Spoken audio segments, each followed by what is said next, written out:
In April 1945, Master Sergeant Henry Erwin, just 23 years old, was aboard a B-29 bomber high above Japan. His job was to drop white phosphorus bombs to mark enemy targets.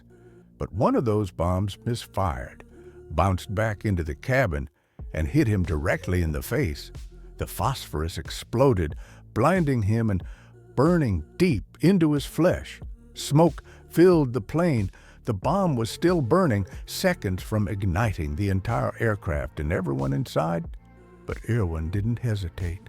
On fire and unable to see, he picked up the canister, held it to his chest, and began crawling blindly through the smoke-choked plane. He reached a table that blocked his path, lifted it with one arm while still clutching the burning bomb in the other, and made it to a cockpit window. Then, with the last of his strength, he threw the bomb out. He collapsed, engulfed in flames. His crewmates put out the fire.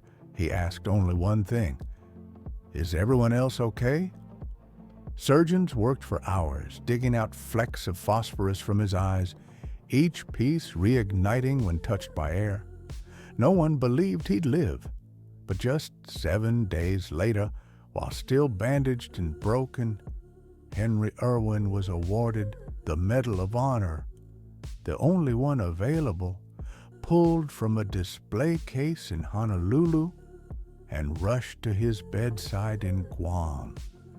And against all odds, he survived.